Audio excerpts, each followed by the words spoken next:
Salve saudara-saudari yang terkasih dalam Kristus.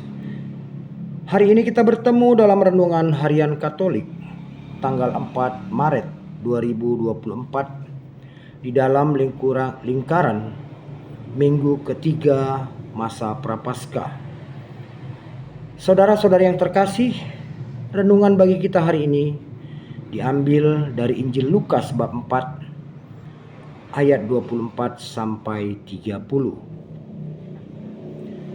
Saudara-saudari yang terkasih, dalam Injil hari ini Yesus mengatakan seorang nabi ditolak di tempat asalnya.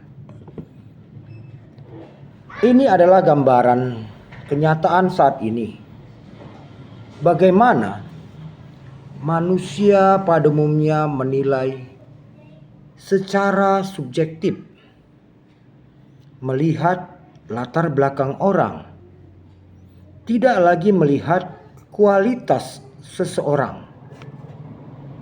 Sebagai contoh dalam kehidupan kita sehari-hari, bila seorang pimpinan yang berbicara, semua orang akan dengan sigap untuk mendengarkan, melaksanakan, walaupun pimpinan itu berbicara bukan dalam disiplin ilmu yang ia miliki, tapi orang melihat sosok dia sebagai seorang pemimpin, seorang yang berkuasa.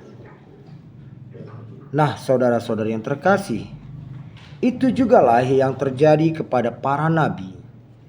Banyak nabi yang ditolak di tempat asalnya. Alasannya hanya suatu alasan yang tidak objektif. Sebab masyarakat setempat telah mengenal nabi itu sejak semula, dan mereka tidak bisa menerima bahwa sang nabi adalah sungguh-sungguh orang yang berkualitas, orang yang perlu didengar. Demikian juga terjadi kepada Yesus. Mengapa Yesus ditolak di tempat asalnya? Walaupun Yesus sudah banyak melakukan mukjizat, banyak melakukan suatu pekerjaan di luar nalar kemanusiaan. Banyak pekerjaan dilakukan Yesus yang tidak pernah dikerjakan orang. Menyembuhkan orang sakit, menghidupkan orang mati. Semua ini adalah pekerjaan-pekerjaan yang tidak pernah dikerjakan oleh manusia. Tapi karena masyarakat setempat, tempat asal Yesus, tahu Yesus bukanlah orang yang istimewa. Yesus berasal dari keluarga yang biasa-biasa saja. Dan Yesus adalah anak seorang tukang kayu. Dan Yesus juga tukang kayu. Bagaimana mungkin? Itulah dalam pandangan masyarakat tempat asal Yesus. Mereka tidak bisa menerima bahwa Yesus adalah Tuhan, bahwa Yesus adalah Mesias. Nah, saudara-saudari yang terkasih, begitu juga dengan kita. Pada masa Prapaskah ini, kita diajak Yesus untuk berpandangan, menilai sesuatu itu, agar kita menilai secara objektif, tidak melulu melihat siapa yang berbicara, tapi kita diajak untuk objektif agar menilai apa yang dikatakannya, bagaimana kebenarannya. Karena itulah yang terpenting, bukan siapa yang mengatakannya, tapi apa yang dikatakannya.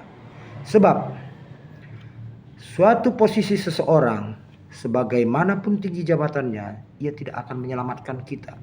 Tapi suatu perkataan kebenaran, perkataan keselamatan, itulah yang akan berpengaruh untuk membawa kita kepada keselamatan, kebenaran, dan kehidupan.